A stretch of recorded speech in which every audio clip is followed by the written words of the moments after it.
Oh, there it is.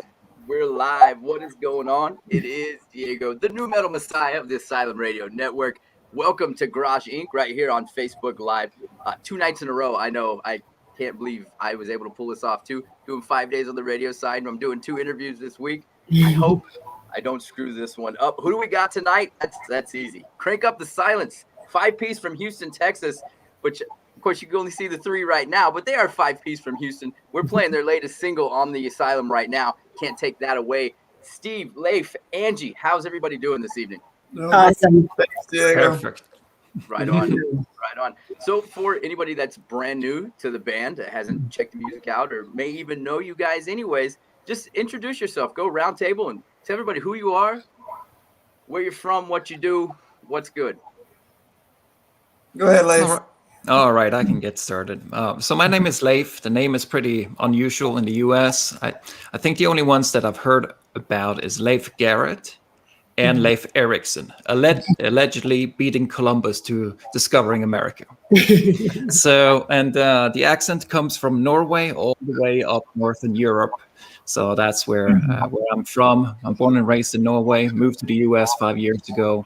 And been playing here for the last 5 years and got together with the band here right before COVID hit. I'll go next. I'm Steve. I am the bass player. I'm a military brat, so not really from anywhere, but I'm an American. I guess we'll put it that way. I'm in California, believe it or not. I was born on a Naval Air Station in the middle of the state in Lemoore. Spent tons of time in the Bay Area. Love it up there. Grandparents used to live up there. But now I'm in Houston and playing with these guys and loving it. Right on. I'm Angie. I'm the Texas girl, I guess. I've lived in Texas my whole life. And I play keyboards and do backup vocals. We also have in the band Ewan, who plays lead guitar from Scotland, and Yohandi on the drums from the Dominican Republic. So we're pretty diverse in backgrounds and influences and from all over. That's all. I mean, that's kind of just an awesome story in itself. Like literally you guys are from everywhere. Like when you say everywhere, I'm from Colorado. No, you guys are from everywhere. I think that's badass. Everybody comes together to just form one band. If you're just now tuning in, I got special guest Crank Up the Silence from Houston, Texas. We're playing their new single, Can't Take That Away, right here on the Asylum. So anybody that is out there right now watching, kind of just explain like your creative process, like going through, and I know you guys, just like a lot of everybody else band-wise and abroad, kind of you hit your stride right there at the beginning of COVID, and then it could have went one way. It could have went left or right. It could have just disbanded, or it could have made it stronger. So how did you spend it, I guess would be my question, is the whole creative process through the COVID times and up to this exact moment, from kind of the beginning till now? Well, I can start with the songwriting side of it, and then we can transition into how do you keep the motivation high when you go into a drought that we've had for live shows. But the creative process normally starts, I would write the music and the songs very often spinning off of one main idea. And I think a lot of writers do that. I've been trying to have something that I thought was worth talking about, something worth thinking about, something worth trying to figure out when I'm writing the songs. So it has a little more than just we need some lyrics for these songs. So we're trying to kind of hone in on one main idea that I want to figure out, or that I like to exhaust and try to figure out, is there different angles to look at this, and why would this be something worth talking about? So that's been kind of like my process, and I'm a big fan of great songwriters like John Mayer, which is not style-wise, is not even close to what we do, but there is something about the way you approach what you're trying to put music to that is not just, hey, we need a couple of words in here to make it work, you know. So the lyric side of it spins out of one idea. And our second single that actually hit last Friday, Amygdala, is based off of the part of your brain that controls fear, for instance, which is an interesting thing. These are ancient reflexes that's been, in humanity since the beginning of time, and it's still kind of active in us, and it triggers sometimes some unwanted reaction. So stuff like that is kind of like where the process starts. I put some music around that, and then we take it to the band and start kind of crafting the rest of what needs to go in there. And Steve, you can probably take us through what happens once I bring the songs. Yeah, so we have a place where we practice. We get together at least once a week. We're pretty diligent. We spend a lot of time in there, and it's always focused. When Leif brings in a new song, from that basis level, he's got the lyrics, got the general chords, and then we all just kind of jump on it. We talked about the international makeup of the band. Well, we have influences that just really kind of take this idea and just stretch it in all these different directions.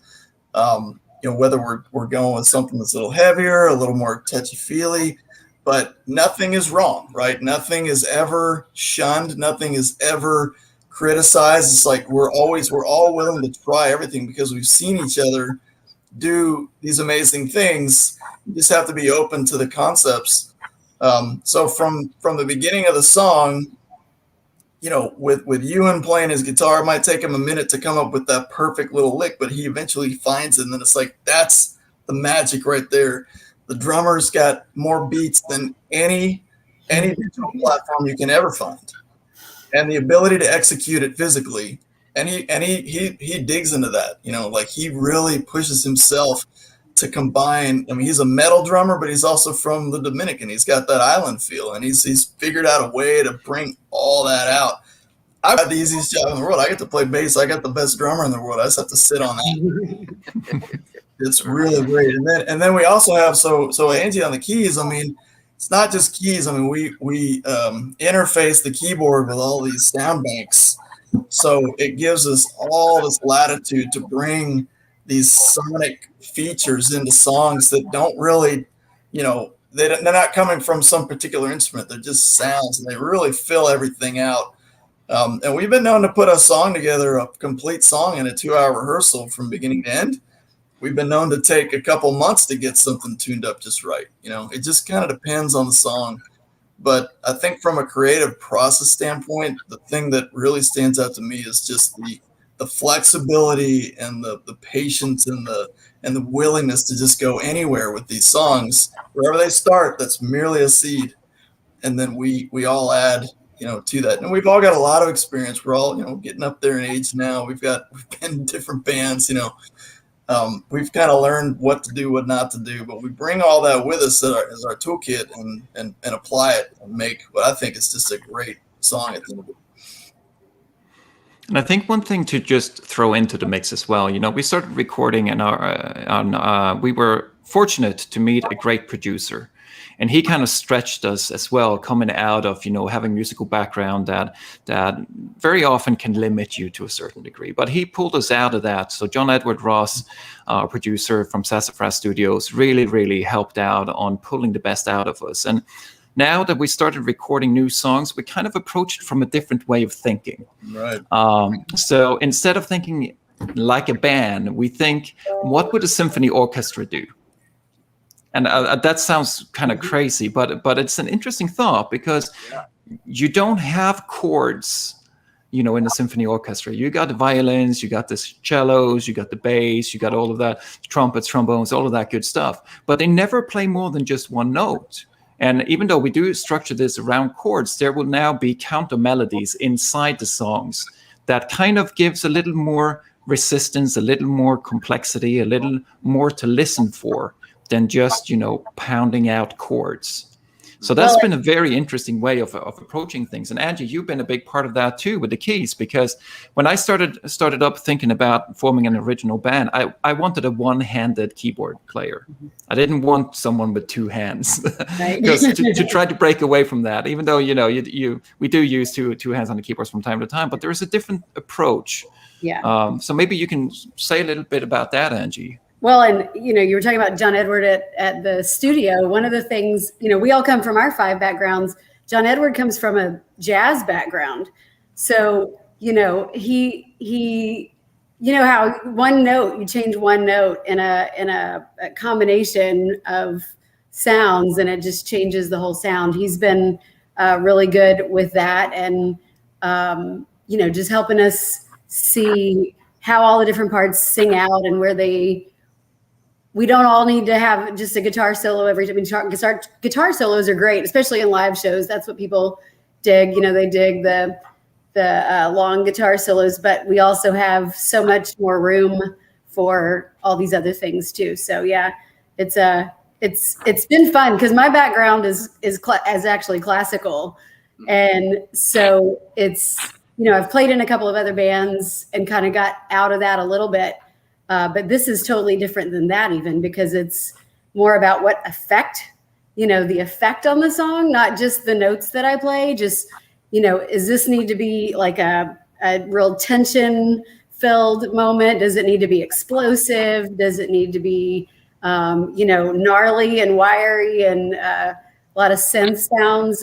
So it's definitely stretched me, and it's been fun. I need, you know, you got to keep growing, you got to keep learning, and all these guys push me, I know, to go. I'm not even a computer person. I don't like computers, but I have all these computers on my setup. I have, you know, probably 8 different things on this stand above my keyboard that I'm not sure how they do what they do, but I know which buttons to push.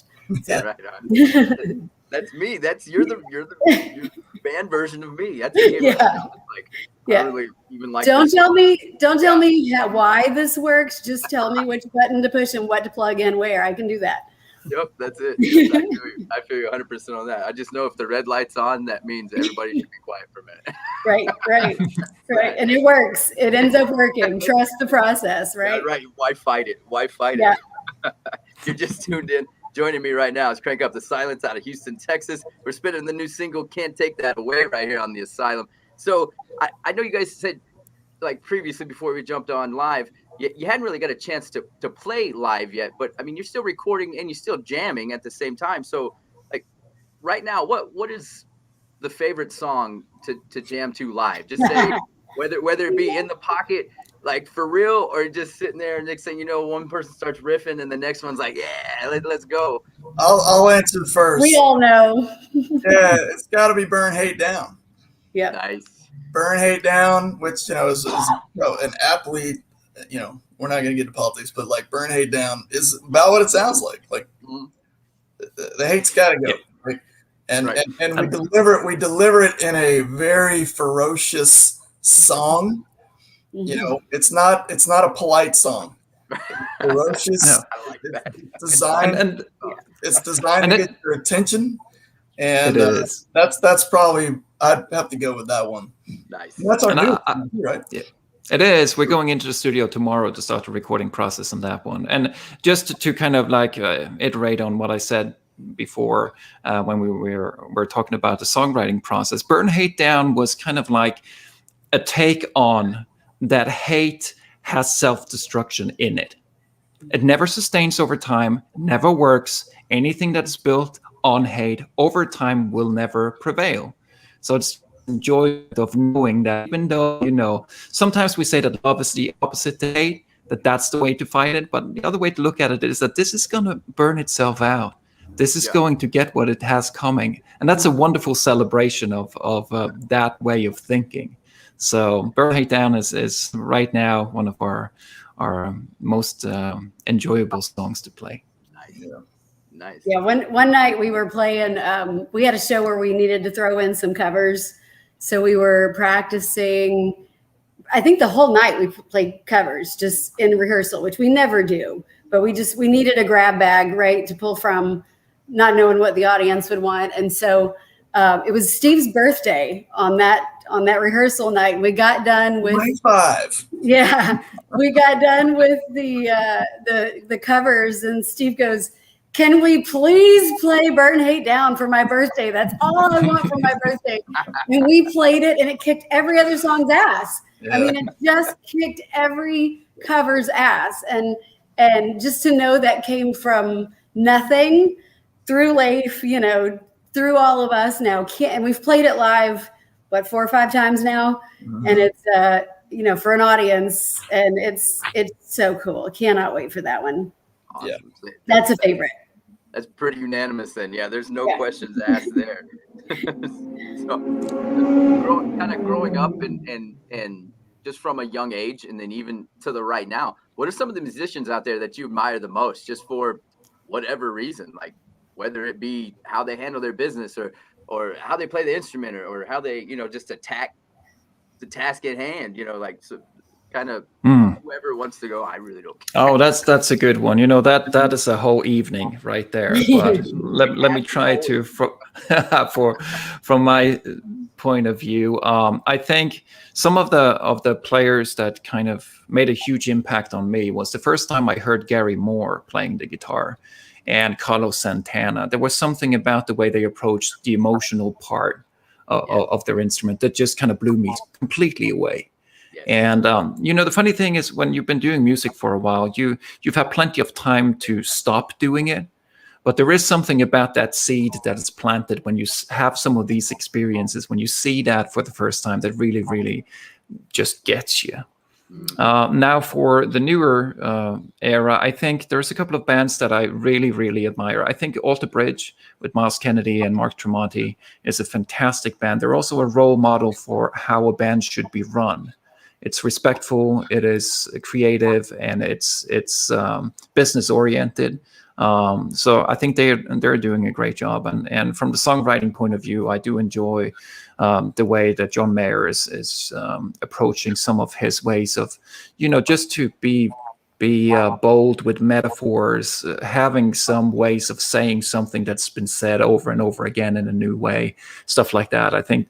And then the third one for me is Muse. I love the way that Muse puts an edge to whatever they do, So it kind of brings that resistance and that intelligence to the musical parts that is just, and it's bold and it's new and it's also familiar. So yeah, those guys get me as well. You can't go wrong with any of those answers at all, especially Santana.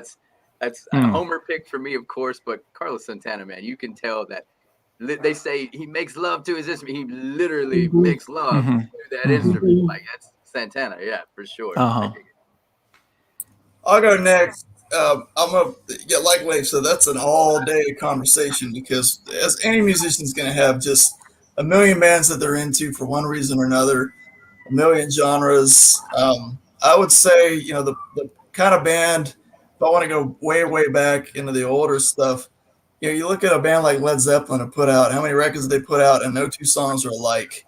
Yeah. And every single record was a masterpiece front to back. I know it's nothing controversial. It's Led Zeppelin. Right. I was into that, but I never got to see them live, But today, the guy that I go see over and over and over again is G-Love.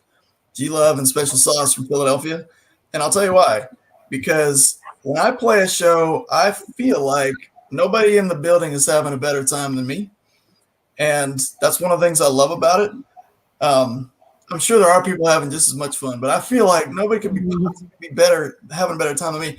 But he exudes that same thing. I mean, I've seen this guy play big stages, little stages, hot daytime shows, late night shows, and every time he goes on stage, he looks like he is having the most fun in the room. You see it in the way he moves his knees. You see it in the way that he just carries himself around the stage. Like, that is what a musician should feel like.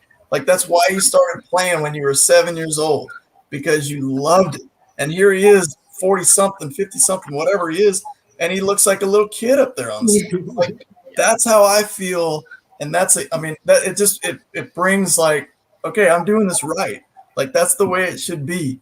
He's setting the tone. So that would be my current favorite performer, just because of the way that he carries himself, and it looks like he's just loving it. Hell yeah. Plus, he writes great songs, dude. That guy's got records, and his songs no two are alike. He's just got this deep well of creativity. He's got this funky feel. He's got a lot of urban feel. Sometimes he gets a little more country feel. He can do whatever he wants, and it's legitimate, and it's enjoyable. And I love that. It's like you have no limits, and you just do whatever you want, and it's always good. It's inspiring.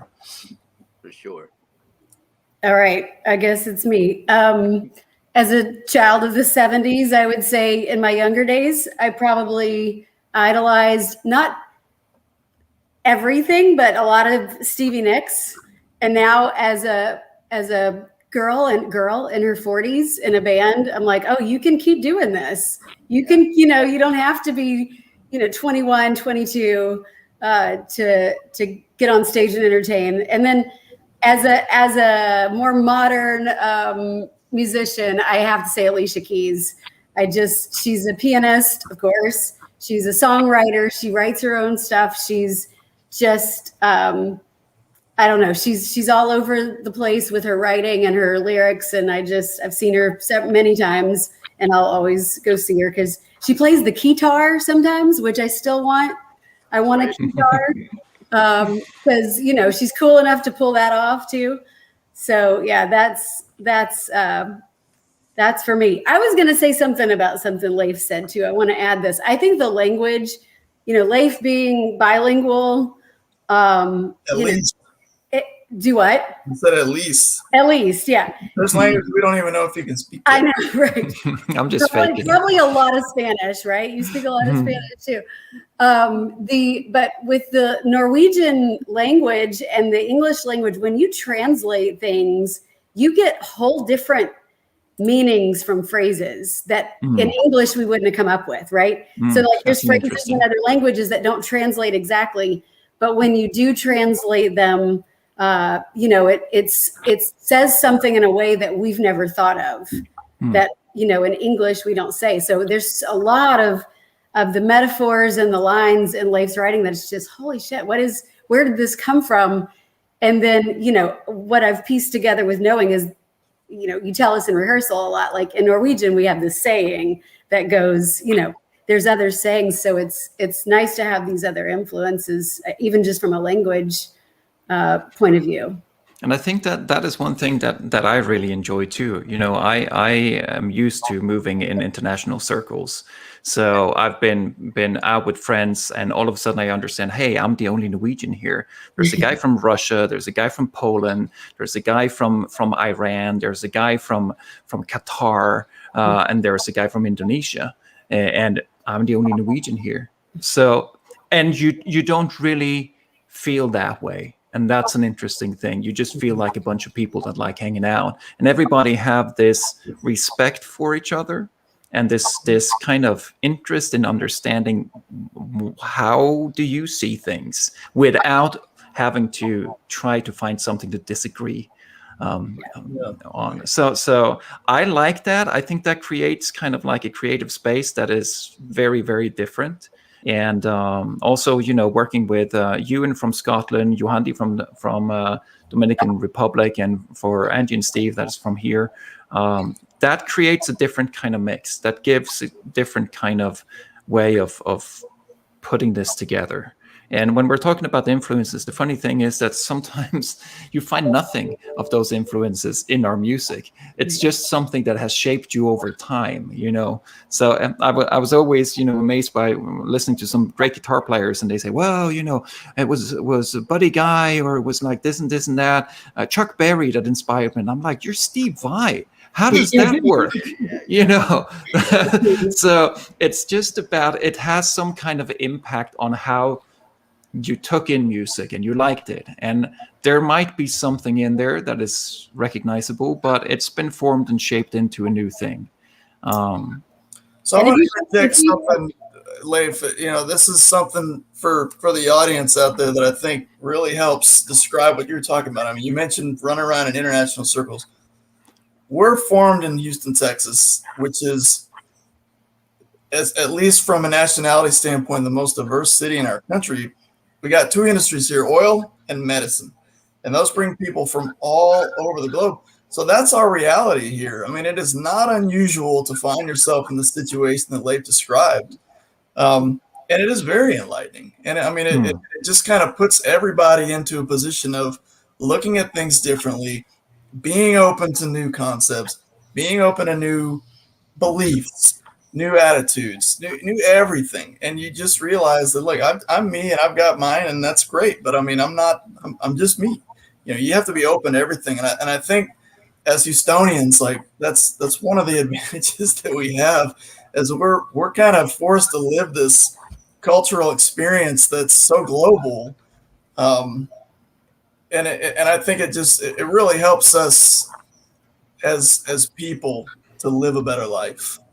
Well, if you'll shameless plug, if you follow us on Instagram or Facebook, you'll notice that our logo is this blue couch, just like a comfy couch, and part of there it is. Oh, look at that! Yeah, good job. Part of the rationale from that was just inviting, like it's not a formal setting. Just come sit with us, pull your feet up on the couch, take your shoes off, and let's get to know. Let's skip over the small talk and get to that, intimate kind of like connection with people. And some of the songs, like we've said, some of the songs are metal. Some of the songs are a little more 80s rock. Some are kind of somewhere in between. But if you look at the lyrics and listen to the lyrics, which, you may not do the first time, but if you listen to it again and again, you'll notice that it's very much like those deep conversations that you only have with the closest of friends, So that's kind of the concept behind the logo is just come be a part of this, you're a part of this. It's not a, formal suit and tie restaurant kind of thing. Yeah, and I was curious too about because I seen it just kind of getting ready for the interview, and I was like, okay. I mean, okay. But now that you explain it, it's like okay. I like that. Yeah. For those of you just tuning in, joining me tonight from Houston, Texas, crank up the silence. We're playing the newest single, "Can't Take That Away," right here on the Asylum Radio Network. If you don't have the app, go do so as soon as this is over, of course, unless you can multitask. Download the Live 365 app. It's free, because why would you want to pay for radio nowadays? Search the Asylum Radio Network, and there we are. Now it's time to have a little bit of fun. We're gonna have a little bit of fun. A little game I like to play every now and again called This or That. It's kind of just get you on the couch, so to speak. Diego's couch now. It could be good or it could be bad. So yeah, we just keep it lighthearted here as always. So like when you're doing like housework or lifting weights in the gym or jogging it out, you have music or podcast background noise? Podcast. I'm a podcast girl. Yep. Steve's shaking his head. Music. Working out and housework, music.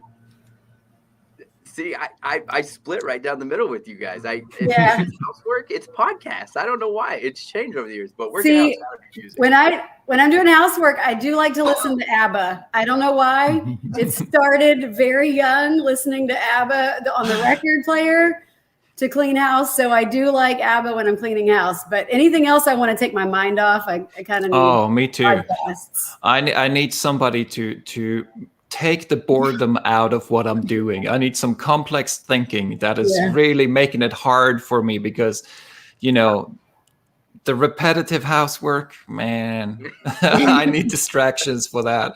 I need some serious stuff. Yeah. Right on. All right. iPhones or Androids? iPhone.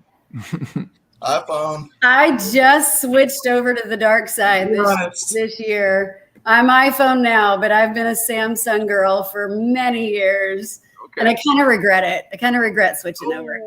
No. Yeah. Not for that camera though. That camera, you got to admit that camera on the iPhone is amazing. It is, but hey, the Android ones as well. I think they can argue. Yeah. Yep.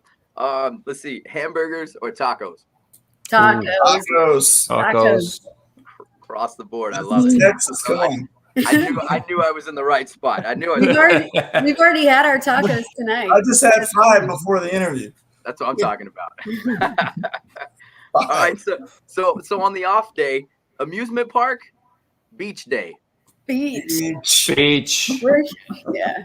Yes, these are my people. An acoustic set or plugged in and as loud as you can go? As loud as you can go. Oh, man. Crank it up. We'll go acoustic. We'll go slow if you need to, but that's not our thing. It's acoustic shows is always just second gear. Yeah. There's like driving a car and you're trying to push it and there's nothing more to give. Yeah. Yep. Nice. And then the last one, an indoor, just a, whether it be a dive bar or a big coliseum or a big outdoor venue? What do you Outdoor prefer to venue. play in? Outdoor. Yeah. Unless it's August in Texas. Yeah. I'll take that too. I grew up in the north in cold and snow and dark. So, everybody's complaining at 100 degrees. I don't. Yeah, I love it. I'm with you there. I'm with you. I live in Tennessee now, growing up in California. So it's like anytime it drops below 62 here, I'm like 3 hoodies. I know. Yep. I do the same thing every day. Yeah, for sure. All right, so yeah, that was fun. See, I like doing that every now and again. So we'll keep it in the fun lane in Dreamland. And what would be the dream scenario? If they can be relevant now. They could be a band that split up back in the day. It could be from the 40s, 50s, all the way up to today. Give me a 2-band, including yourselves, piece tour, dream set. Who would you want it to be? Wow. Beastie Boys. Oh, dude! Never. Oh man, can you imagine? Oh my god. Yes. I'm sticking with that one. Those guys were the best. Nice. I gotta say, Muse. The last tour that they did, I was blown away by that stage performance. The whole production was just out of this world.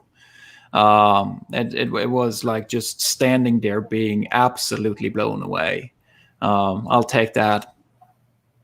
Nice. And of course, Wembley needs to be the place to play. Yeah.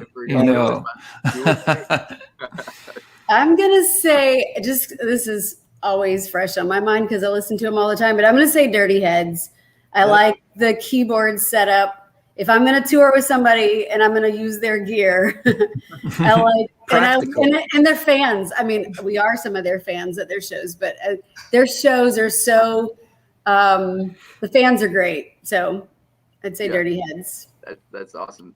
I like it. I'm not mad at anything that anybody says. and Leif keeps bringing up Muse, and I feel it when he's talking about it too, because I feel the same way. Like I for the longest time in the beginning, I respected Muse because I'm not up there playing any of those instruments. You got to respect the craft, whether you love it or hate it.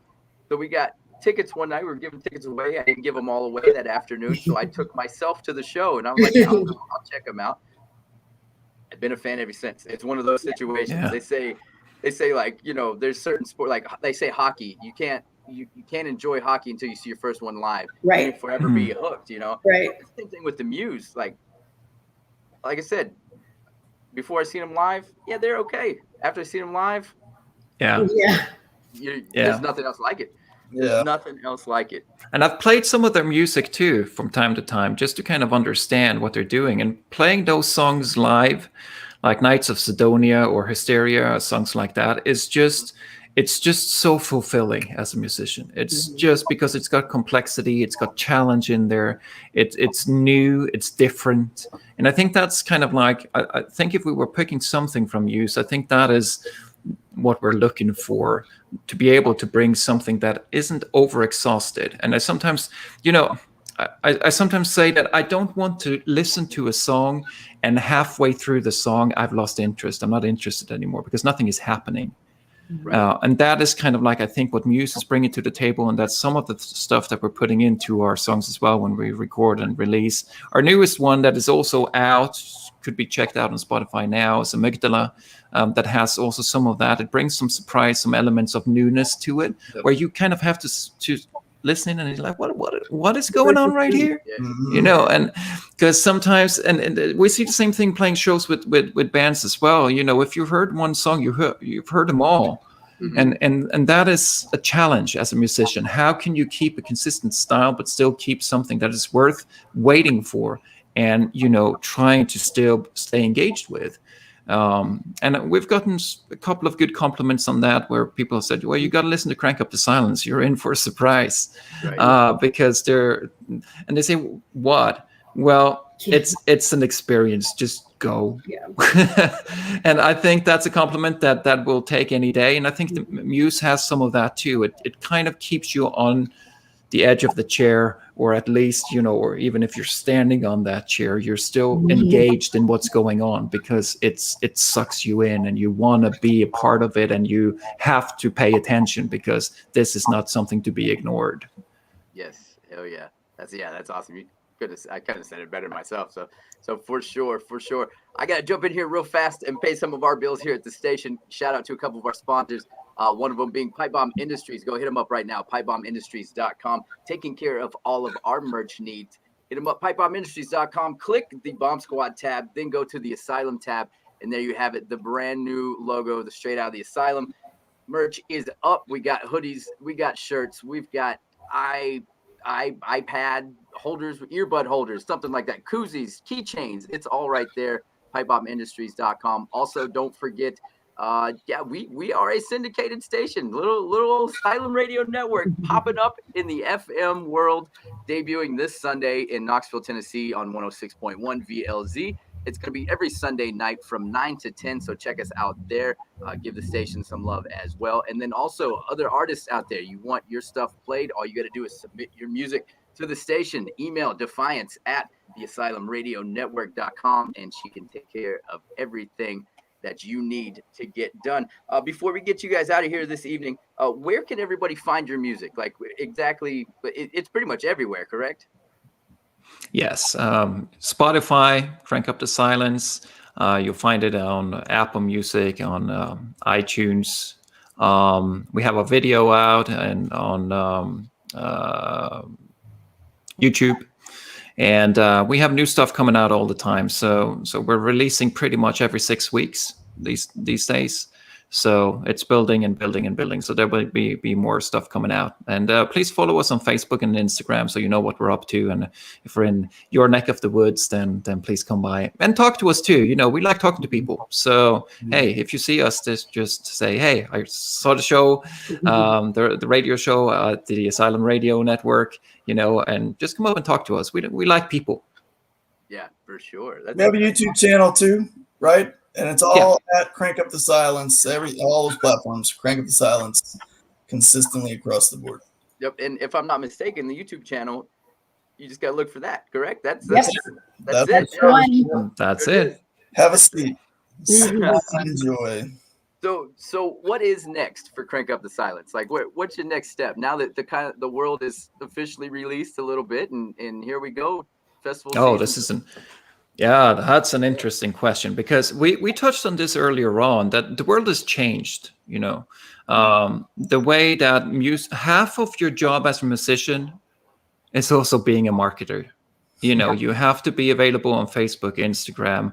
You have to keep building your audience. And, we just got the reports in from how our singles are doing right now. And it's cool to see that in this world of everything being global, we have listeners in Belgium and the Netherlands and in Italy, Colombia and Brazil and, New Zealand, Australia. They're everywhere. And you have to kind of cater to that. So it is a little bit, we, as a musician, you just want to play your guitar, but it doesn't work that way anymore. Yeah. A lot of it is kind of geared around being available and catering to a wider audience. So that's one big thing that we're constantly working on. Getting the new music out is coming. We have a couple of small runs here in Texas where we're doing a couple of mini tours. And then it's basically building from there. But I think it's an important thing, and you can hate this or love it, but music has changed. It's now a game of, you have all the tools. You can either say, oh, it's terrible because the big labels are not picking up everybody. Okay, tough shit. That's the same for everyone. But you have all the tools. You have the marketing tools, but you got to bother yourself by doing it. And like you said, when you started this channel as well, you've been talking about it for a while, but COVID kind of pushed us into saying, okay, you can't just be in the rehearsal room. You got to get out there and do something. You got to, enjoy this new world of opportunities where everybody's actually sitting in front of their computer and on their phone. And that's a big thing. Do we love the live shows? Yes, we do. But a little bit of the work that needs to be put in is put in, unfortunately, or like it or not, by being available in different other channels. So, I think that's what musicians needs to do. And it's a change. but it's a good one once you start doing it, because it's, it's very rewarding to see all these people around the globe that you can play your music for. That's fantastic. Yeah, for sure. It is, and it's, you're spot on with it. You're spot on with it. So I want to thank you guys very, very much for joining me. Of course, Crank Up the Silence. Go check out the YouTube page. Go check them out on Spotify, Apple Music, basically everywhere where you can find music, including right here on the Asylum Radio Network. We're spinning the new single, Can't Take That Away. Crank Up the Silence. Leif, Angie, Steve, thank you guys so much. We catch up definitely down the road, and hopefully I can catch one of your shows live soon. So awesome. Thank you so much, Diego. Yeah, thanks, Diego. This has been fun. Yeah. Thank you so much. Thank you guys. Appreciate you. Hang tight. I'm going to take us out. Okay, bye.